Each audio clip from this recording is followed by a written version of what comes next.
Basketball. It's time to strap in and get ready.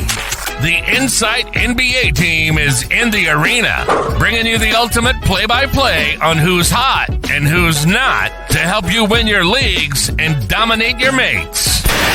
You're now hooping with your hosts, Matty G, Skiddy, and Malley for the Insight NBA show.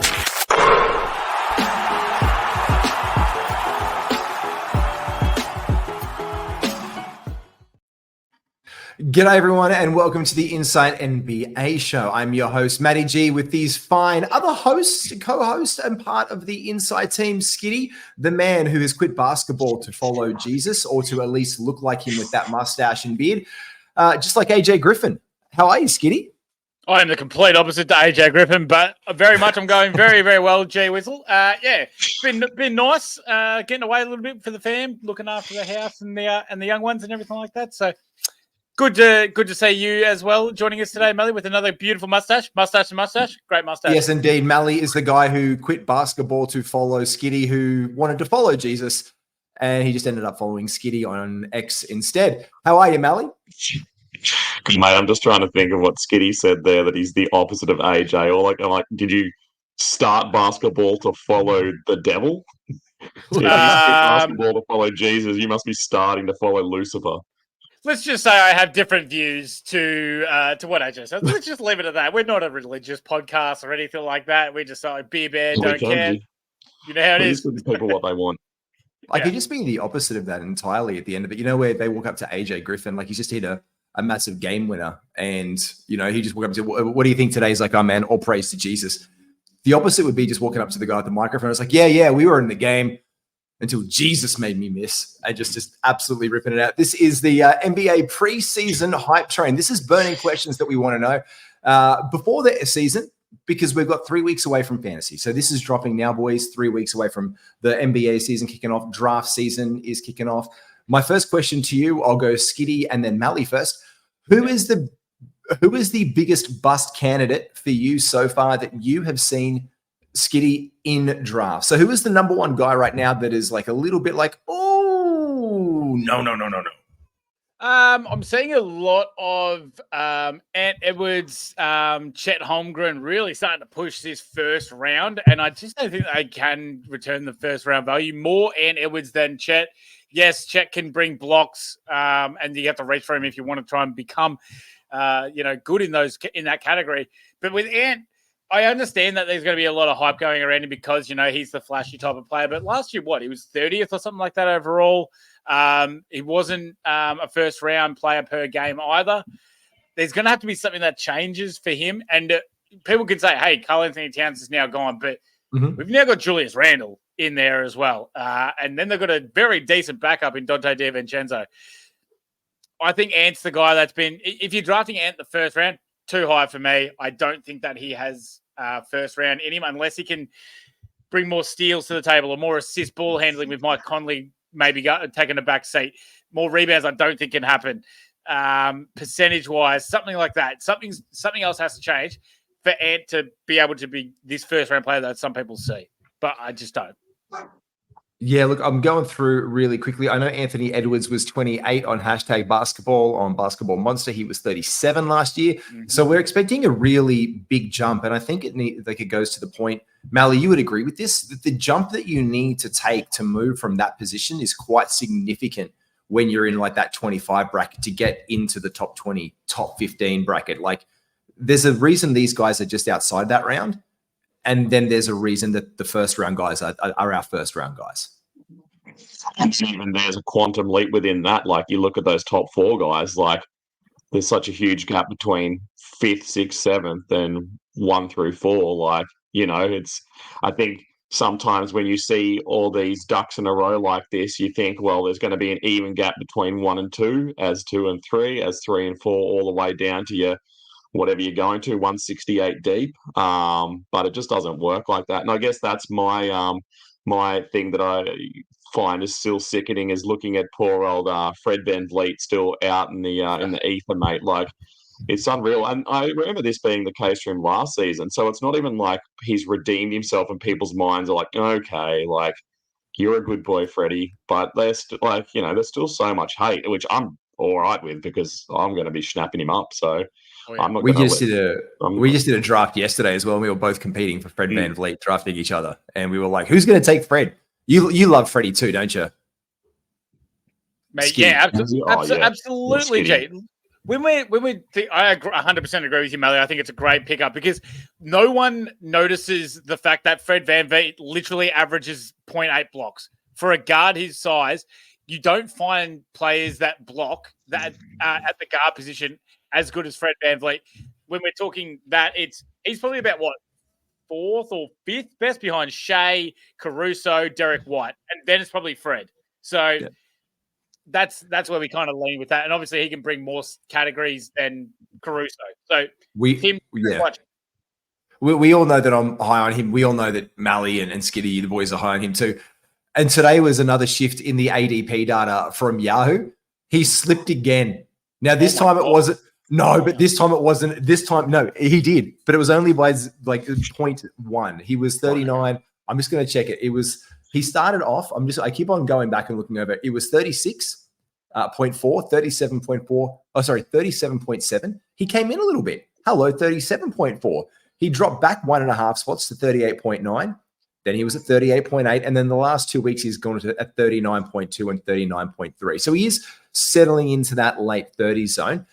Malley, the guy for you that comes out that when you're seeing him drafted in your spots, you're like, oh, geez, no. Oh, that's way too high. Who's the most egregious drafting error people are making right now? I don't, and this probably means something because he's definitely a my guy for me. I feel like people haven't really taken the disappointing news of Devin Vassell's injury probably seriously, and I've seen him sticking around getting drafted at the same point. I mean, you can hope that he's back nice and quickly, like he's ready early in the season, because realistically he's still going to be their second offensive guy after Wemby, and I think he's obviously going to lose assists now that CP3's in there.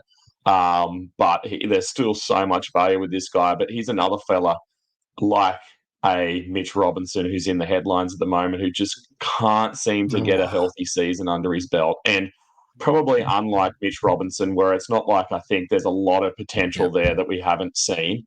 There's just so much for Devin Vassell. Like, it just breaks my heart. And I guess that leads me to a funny point that I was thinking about the other day too, is that's probably one of the downsides of the fantasy game, is when you have a guy who's in your team, like I'm a big Spurs boy, and when he gets hurt, it's a double blow, because not only is your team getting affected, but your fantasy team's probably getting affected too, and it just breaks your heart all over again. You're like, oh, it's like the Ralph Wiggum where his heart breaks, like. No, it's 100% that. And I think when we're talking about breaks, I'd say that the man can't seem to catch a break, but it's all he does seem to catch is Mitch Robinson breaks. Like, the poor guy, I think he was collectively one of our favorite sleeper darlings at the end of drafts. Like, oh, look at this guy. Skiddy, I know you picked him up. He was like, I can get a guy who's going to give me like plus 700 field goal, plus 650 field goal, get me a block, 2 blocks a game, 10 rebounds. Delightful at that point in the draft. And now he's just like, the trade rumors have already started. Well, okay, well, he's not even going to come back in a Knicks jersey possibly this year before the preseason's done. So yeah, I think that's the biggest. I think the biggest surprise for me, just to touch on this one, and the fact that Steph Curry is now not a first round guy.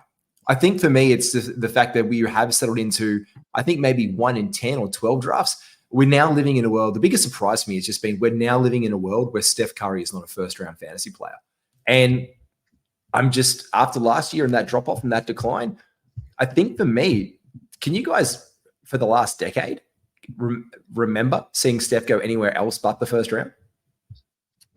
No, definitely not. I can still see him being a first round guy this year, though. Oh yeah, back. Oh yeah, I just think the decline. We saw him go in. I saw him go at 19 the other day. I think that's I think that was the biggest surprise, that there's just been a collective like, no, Steph's not being in the first round, but I'll pick him up at 13 onwards. Whereas if you're looking at the other guys in that first round, like I'd take him before LaMelo Ball any day of the week. But they've both been much injury guys. I guess maybe that's the biggest overhype. Who has been the number one, not the number one sleeper, but a couple names, Malley, and a couple of names, Skiddy. Think about this. What are a couple of the undrafted guys or guys at the tail end of drafts that you were targeting? Who are your favorite end of targets as we draw nearer and ADPs have shifted slightly? Because mine was Josh Hart. I was liking Josh Hart, and now Josh Hart is there. We spoke about this, Skiddy. We reckon he could be around a top 100 player now, and he was undrafted 48 hours ago, and now he's flying off boards. Is there anyone that comes to your mind, boys? Yeah, Malley. I'll put my hand up and weigh in on this one. Where's my bell? Do we need a hooter? I can do a sound effect. Wait a second. Here you go. There you go. I didn't hear anything as it's silence. So I think, and everyone's going to be sick of me talking about the Spurs, but the guy I pick up in my last pick, and he's always there. I think once I haven't been able to pick him up, and it threw me out. I was like, what do I do? Is Sohan. Like, the guy in his third year, so I hope that he's going to take that larger step forward than he was able to between his college and rookie, and then rookie to sophomore season. He's obviously now probably going to have to do a little bit more offensively, definitely more so when Devin is in and out of the lineup. He doesn't have to pretend to be a point guard anymore because I got a real point guard in there. He can rebound.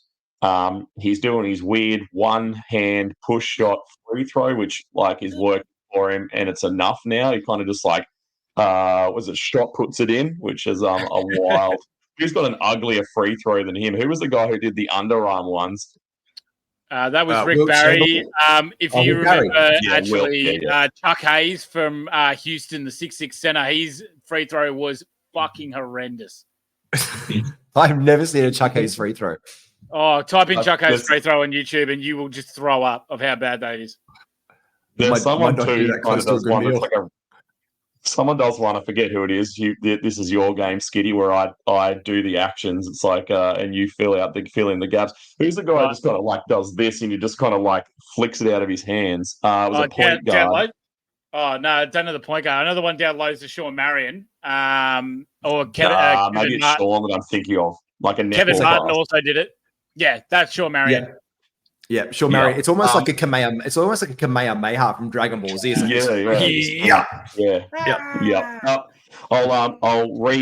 get back to where we were. So Sohan's my first one, and he's actually trash. Anyone who's trying to pick him up in the league, he's trash. So don't touch him. And the other one that I'm reckon is sneaky under the radar is Jonas Valanciunas. Okay. He's a guy that I reckon like he's still got some skin left in the game. Obviously, last year he kind of got really phased out of the New Orleans system, but I think this year he's going to play plenty of center minutes, and they're obviously in a position where they don't really care what he does, so they're not going to win. So they're probably just going to let him be him, and obviously he's going to get some more touches and be one of the senior presences in the Washington team. I just reckon he's a when you get to that point in the draft in the 90s, 80s kind of zone, you're like, I need a center who's going to do the job for me. I think a lot of people still have their mindset back to 23 minutes from the last season, Valanciunas, where I don't expect him to be in the low 20s, more like the high 20s. Like, he's probably going to be a 28-minute player. Like, I think that's all right. I'm still thinking about, remember that game, I think it was 2 seasons ago, where he went absolutely nuts and he hit like 12 three-pointers in a row. And I was like, holy, can you think of a more we're doing a lot of segueing this episode, but can you think of a more outrageous game, like statistic from a fantasy game where like nobody saw that coming? Like whoever won 3-pointers that week because Jonas Valanciunas hit 12 in a row. I remember seeing that flash up on Bleacher Report or something, then watching back the game highlights, like the condensed like game bits for like NBA, like what? And then all it had was him standing at the top of the key, wide open, being like, no, he's no. And then he hits like the first 3, and the defense is just like, yeah, no, they were, and they stood off him for like ages. It was absolutely incredible. Yeah, love that. Look, and a great last round center. And we are seeing there's a bunch of centers around that 100 marker. Him, Zubac, guys, we can pick up around there. Probably not the tail end of draft. They've come in a little bit, anywhere between, I guess you could say 90 up to 110. Probably later for Val. What about you, Skiddy? Who's on your like? Wait a minute. Why is this guy still there, and why am I lucky enough to get him? And thank you very much. Yeah, so I'm going to quickly go on to Valanciunas, though. Malley, I love the take that you have, but I think there is a reason why Valanciunas is going down around the 100 mark. That's because we saw it last year. When he played in New Orleans, he just doesn't get over 28 minutes. I don't think his body can do it. I need to see a change. It'd probably break. But you wanted to know the massive statistical anomalies that we've seen in fantasy. Ones that spring to mind was Jalen Horde when he got, 40 rebounds in 2 games. That was fucking unbelievable to end the season. Yeah. And there was another absolute. Mo Bamba when he versed Joel Embiid 2 times in the same week, and he went 34 points and 32 points and just dominated Embiid for like 2 straight games for the Magic. Wendell Carter was out. It was one of my greatest pickups I've ever done. So love that. But guys that I always say, gee, Malley, I'm doing it again. Ben Simmons, I'm in. I don't know why have a swing. This has been a guy that has finished top 20 before in fantasy. Yep, I'm having a crack. I don't care. I know. I agree, Malley. We've seen the bloody workouts. Whatever. I'm having a crack at Ben Simmons with my last pick again. I can't remember how many years in a row, but I don't care. The jumper does look different. It does look different. Yeah, Brickley's got me sucked in. I'll tell you what, I'm looking at it. All right, you had me interested. The other one is actually another injured man, but I feel like he's a bit more of a.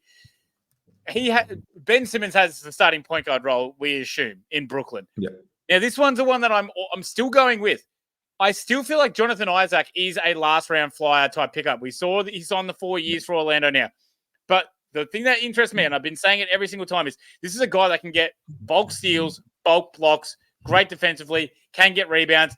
I feel like he can play next to Paolo really well. And you know who else thinks that he can play next to Paolo really well? The Orlando Magic and Jacques Vaughn. Yep. Because he played in the playoffs, him at the 5 or at the 4, Paolo at the 4 or the 5. They played next to each other, and they started that as well against the Cleveland Cavaliers. I can see that as a place. And if we get 28 minutes regularly of Jonathan Isaac, hell yeah, I'm in. Mate, no, fuck that. I think he needs 20. I think he needs 20 to 22, 23 minutes, and he'll be a top 100 player without a shadow of a doubt. Easily. That's alone. 100%. 22 to 24. If he can get that, Jonathan Isaac is an absolute steal at 150, just sitting on your draft board. That's like I couldn't back with you more with that one at the end of the day. I guess this is the next question, though. Burning questions. People want to know, after last year, we did have our rookie breakout by the way of Victor Wembanyama and Chet Holmgren. 2 names that we've never seen before, rookies, apart from, let's go back many, many years, that were basically at points at the same time returning first-round value in fantasy basketball. It is an absolute freak to get that. Like, usually rookies suck. We know the walls they hit. These guys went through their challenges, but still maintained top 20 value for the course of the season. We're not under the disillusion that that's not this year. Like, we have all these role players. Who is the first rookie? The burning question is this: who is the first rookie to go off the board in the draft? Where are they going? Malley, back to you. Who is the first rookie that you were taking, or who you would be taking, and about what zone? And Skiddy, then you. Let me have a little look at my big draft board, which do you have? Well, you can pull that up, Skiddy. You've got one. Look at the smile. Look at the. He's like, I've got one. I still hate them all. I reckon they're going to have a little bits and pieces here and there, but I still don't even feel comfortable drafting any of them. I mean, yeah, we can make some points for Alex Sarr. I can get behind that because he does have a good fantasy game. So yeah, I'll go him first. But he could also go 0-15 like we saw in the Summer League. Like, he could absolutely ruin your field goal percentage. I can see that in a spot. I still can get around Reed Shepard. If he gets minutes, then yes, I can get around that. Zach Edey, I know people are going to say if he does start in Memphis, then we can get him for boards and blocks. Yes, I can see that as well, but I prefer guys like Zubac and stuff first, and then I'd have a look at Edey. So Edie or Saar, depending if Edie gets the starting spot. Malley, who do you have on your big draft board going number one? Yeah, ironically, they're the same two kind of guys. I both got outside the 130 kind of mark. I think I've got Star slightly higher than I've got Edie. Two reasons. Well, what Sar has over Edie is the fact that he's on a shite team and they're going to let him play and make mistakes and it won't matter. Edie is in a different situation where his team want to win. And if he isn't performing, they're just going to have to put Triple J back at center where he doesn't really want to be, and go for the big trophy. I also don't want to touch any of the guards because I just don't have the patience. Like I'm not willing to wait until well into the new year for them to like start to be like okay. Agreed. So like, why would you take one of them when you can take like a Malik Monk who you know he's going to do what he's going to do even in his new situation? Yeah, like I don't know. I don't need to go. Hey, look at me, everybody! I'm the guy who took a rookie. Like, how exciting and edgy am I? I'll be the boring guy who takes your Malik Monk or your Norm Powell, who's got some good upside. We know what he's going to do. There's going to be absolutely no surprises. But I don't know. I just don't get it. Like if it was a dynasty league, obviously, like I'm not taking Malik Monk over any of the rookies in that first two rounds. But not for me. And look, I think Edie would be the number one name for me that would come off the board, just because, as you said, there is that positional availability for him. But I think it's actually Brandon Clark. We've got a show coming out about injured guys and where to draft them. And I think we forget about Brandon Clark, and he is a team and fan favorite of those blokes. Like they really love Brandon Clark. Like they were hyped in the minutes that he got in a few games at the end of the season, just coming back last year.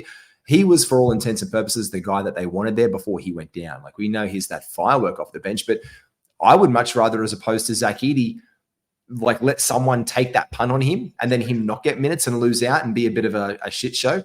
And then Brandon Clark, and pick up Brandon Clark and know that he can play power forward. He can back up to Triple J. He can play the center alongside Triple J and get those minutes. I'd probably be more inclined to pick him up than anyone else. Apart from that, the only other name that comes to mind is like Ricochet, maybe as a flyer, but that's only because, again, it comes with the whole thing that he was the number one pick. So at some point in time, they may get some more minutes for him to give him an opportunity.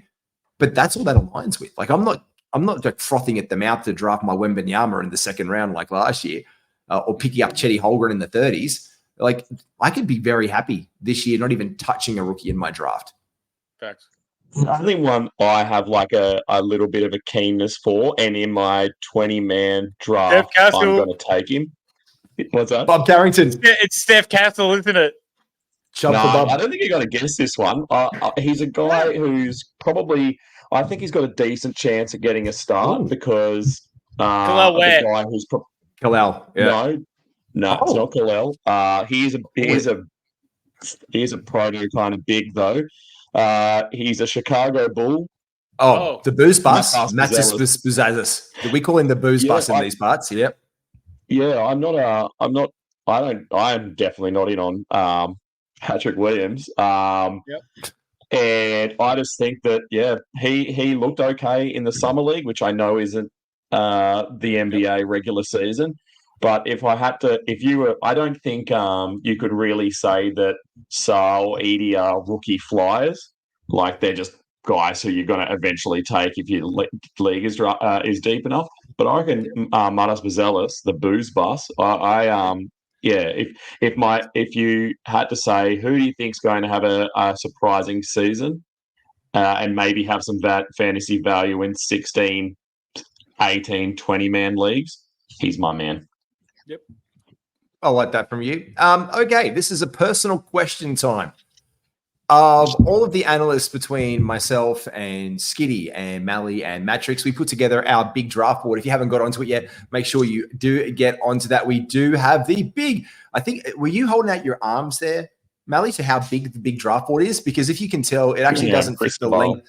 it doesn't actually fit inside the screen. It's absolutely huge. It's over 220 player reference guide and statistics, including how many average games they play over the last 5 years.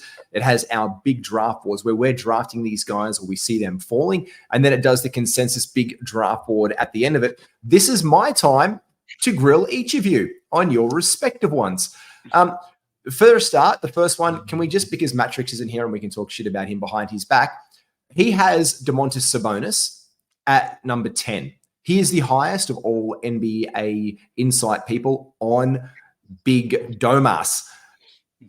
Is Domas Sabonis a viable end of first round pick? Yes or no? Gun to your head. Yes. Malley? No, he was 20th last year, and I can't see how the role improves. He's not going to become a three-point shooter. I don't think he's going to become a defensive guy.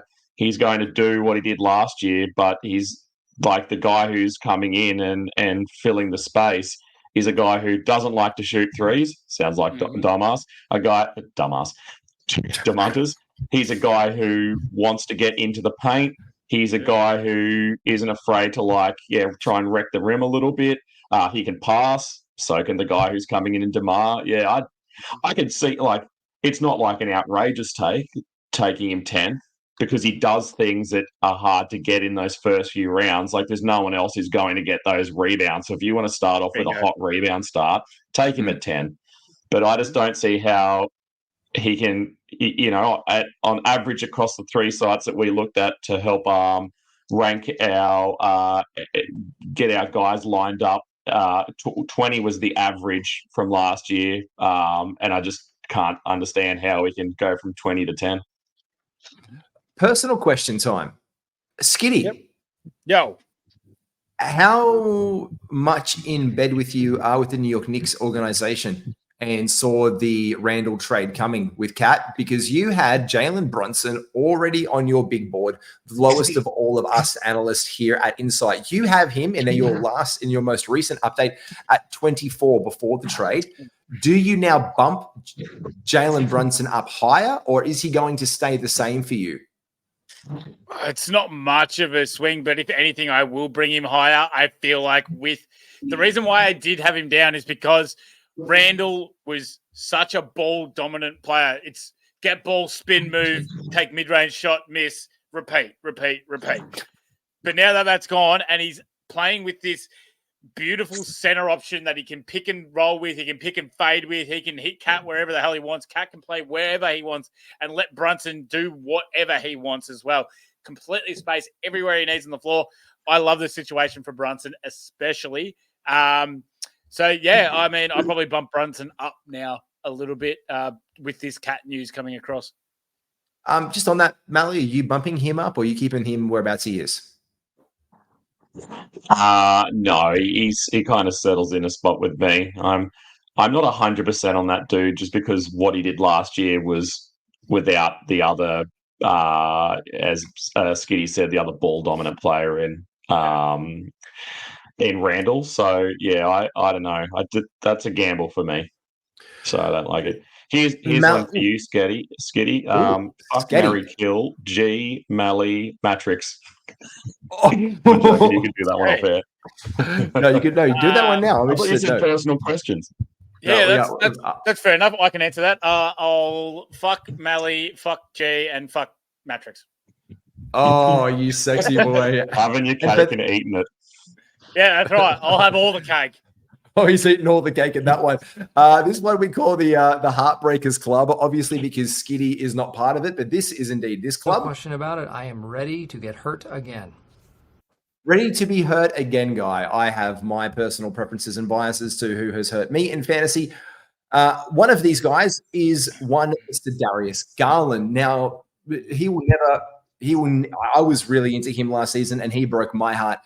And I thought of anyone, my big surprise, because Skiddy is a massive Cavs fan, that he would have him higher on the big draft board. You, in fact, are the member of our analyst staff.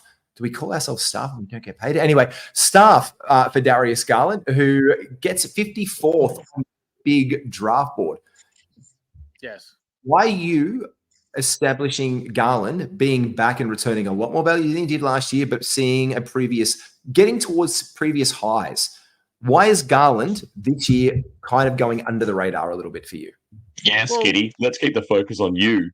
Yeah, I'll happily take that. That's fine. So Garland. This is your answer. No, this is Malley, because Malley's the highest. Malley's the highest, though. I want Malley's reason for that.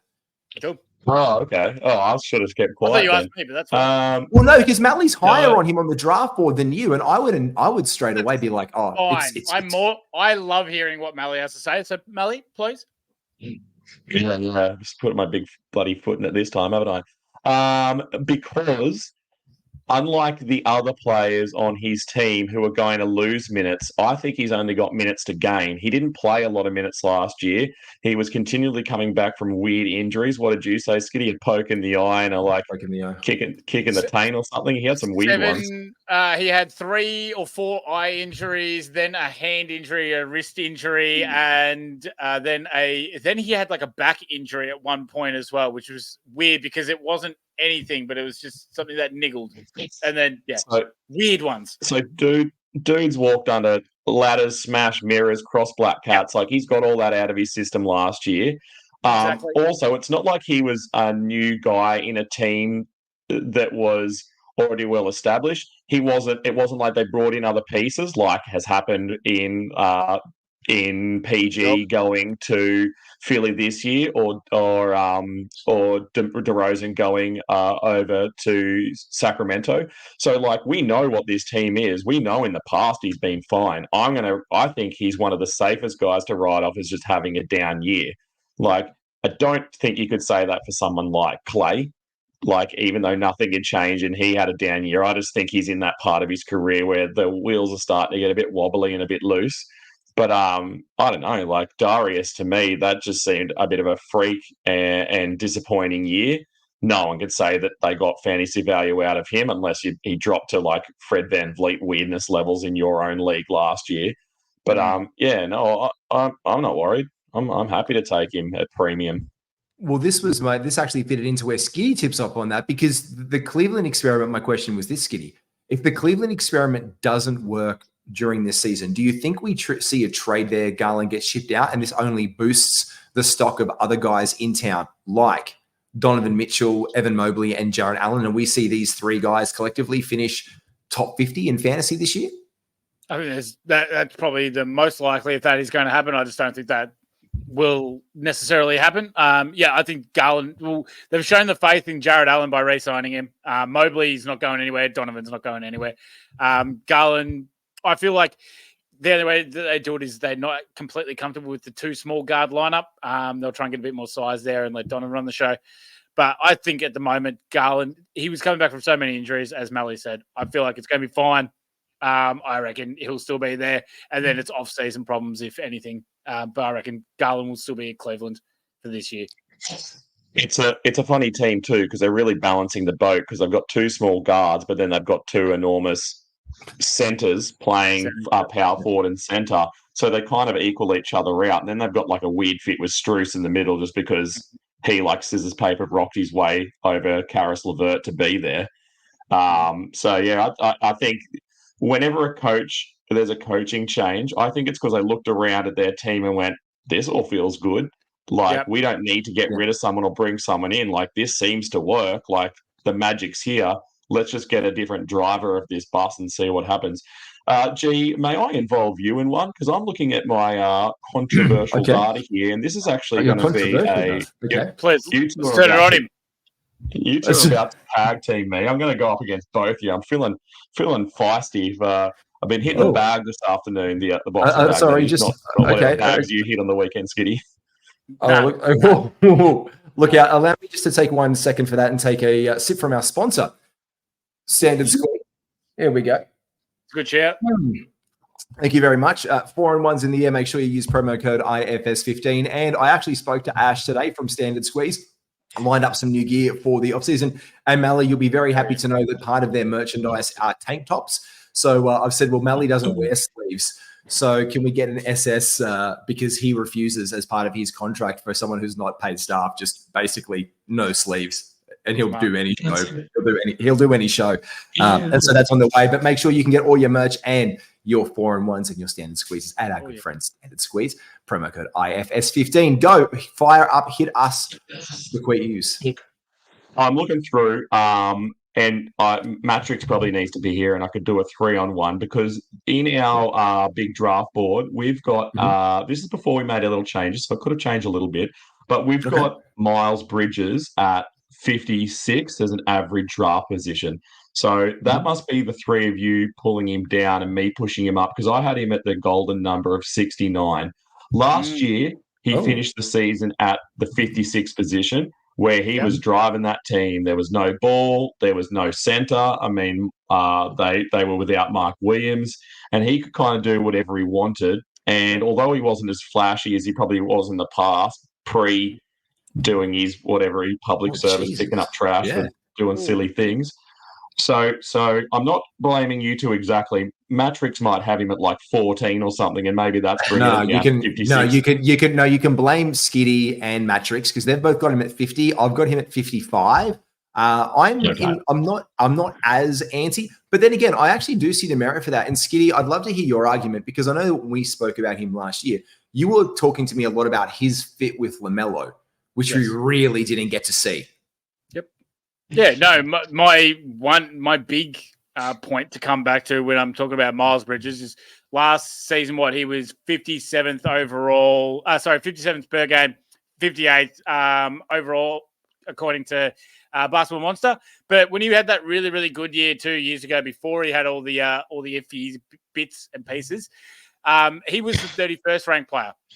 And why I think that is so most important is because he does play a lot better with LaMelo Ball. When you look at the difference between that year and last year, he took a significant amount more shots, 3 more shots per game, but he didn't hit shit. That was his problem because when he plays with LaMelo really unlocks his offensive side, and that's what he was able to do. His assists went down without LaMelo. His rebounds went up without LaMelo, but who cares? As I said, his field goals went up, but defensive stats stayed about the same. So it's that 0.30 field goal percent is why the difference happened so much for Miles Bridges. I think with LaMelo there, it's able to unlock his whole offensive game and will bring back the old. Well, we don't want the old Miles Bridges. We want a better Miles Bridges. So let's just hope that he does that. As a person, your rap crap. As a person, we want better things for Miles in his life and his personal choices. But when he came back last year, he was a top 25, 30 player. In the first couple of weeks, he came out of the absolute blocks. Him and LaMelo, when they played together, looked great. It was a really good fit there in Charlotte. The equation why I put him back to 55, and I'm flirting with where I put him. I probably pull him back down because I think that my value and weight on Miles Bridges is tied to my belief and my desire to see good things for Brandon Miller, possibly ending up being the second best option in fantasy for the Charlotte Hornets this year. And so I'm trying to justify and reconcile within myself, like let's say number one, LaMelo Ball, the corpse that is Mark Williams, who is the Hornets are up to the old things again with their injury reporting. So thanks very much, Charlotte. Just a daily, just 2 more weeks of questionable, just does my head in. So I'm happy to just suspend my belief in big Mark Williams for a second, the Holden. And then it's Brandon Miller or Miles Bridges is the number 2 dog on the team. I love what Brandon Miller can offer, but I haven't seen it to that level. So I'm expecting his leap to be really good as a sophomore, but how good? And how good if LaMelo Ball goes down again? I think he'll be better than what he was last year. But then again, we get to see the Miles Bridges show. And that is the same shit again, different day, like really inefficient from the field, pulls that, like Skiddy said, that field goal efficiency was well down, gets to the line a lot. I remember having him in my fantasy team last year. He came out of the blocks the first 3 or 4 weeks, and then he was playing the Miami Heat. And I think he was 0 from 6 or 0 from 7 from 3 to start the game. And then I started looking back, and that just happened a lot. He was like, I'm just going to shoot. And then just, airball. So that was pretty much it for me on that one. Final questions for the both of you lads. What is the number one? The burning question is this, because we get asked this a lot. Who are your stay away guys, or who are your my guys? So Skiddy, first to you, mate. Are there any stay away guys that come to your mind straight away, or any my guys Like maybe pick 2 of each that you're really in on this year for my guys, or 2 guys who are like, nah, I can hear everyone talking about them, but nah, not for me. Mine's just kind of like where it kind of falls and what kind of goes into my team, Jay. Like, I'm not going out there being like, hey, I have to get this player. I don't believe in that system. I think that's stupid, because then you're going to overdraft someone in a way, or you're going to look at your team dynamic and he's not going to fit that certain characteristics that you need for your team. So I don't really like that. And then again, you could say like guys that I want to stay away from and everything like that. Like, shit, Nikola Vucevic is a guy that I think might have a little bit of a worse year, but if he's dropping to me at 65, I'm going to take Vooch. That is an easy pick for that level of the draft. If it's him at 48, then hell no, I don't want to have a bar of that. I hate that. So I think it's just where it is in the draft. I'm keeping an open mind. I'm not having guys where I'm going to be sitting there going, oh, last year this bloke burnt me, so I'm never going to draft him again. If he's fallen to me at 100, like Darius Garland. If Darius Garland gets to you at 80, it's an amazing pick. It is so good because it doesn't matter if he has a shitter. He's still going to be able to return great assists for you. So that's the way I look at it, and I just try and keep myself an open mind and try not to hate a lot of people. But, if there's some people that have another stinker like last year, then I'm going to be pissed. Malley, you're going to be writing letters to the editor. Yeah, Jeremy Grant, play Buddy in April. Well, come on.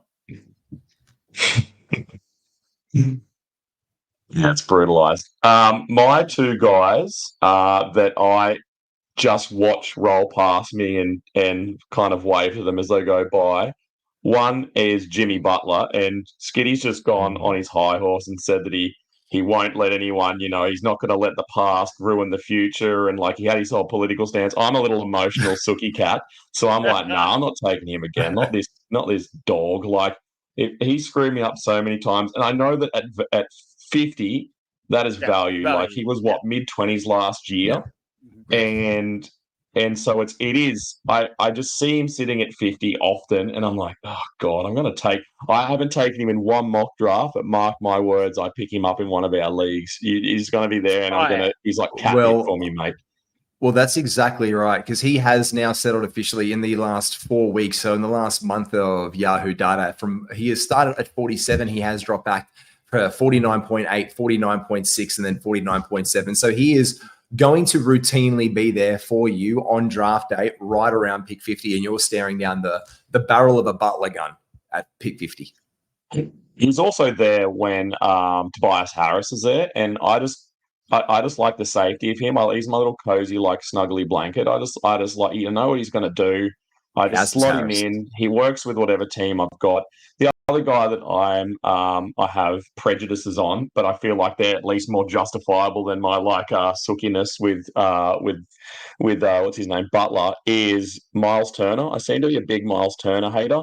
I look at that data from last year and it scares me, and I don't see things getting better. Like I'm worried about his role on that team. I know that they cleared away a bit of center room for him to like swing around a little bit. Like they're not as chocked up now that what's his name's gone? Was that another Jalen? Jalen Smith. Who'd they send Jalen off? Smith, yeah. Yeah, Jalen Smith. But they did bring in James Wiseman. True. I mean, I didn't even see him as a center or an NBA player, but yes, he's in there. And then my 2 guys that I keep justifying, I'm like, I know that I have you at this rank, but I'm going to take you this sneaky 8 spots earlier, even though my brain says no, but my heart says yes. One is Quickly, but I think there's a lot of Quickly hype and people are really excited about him.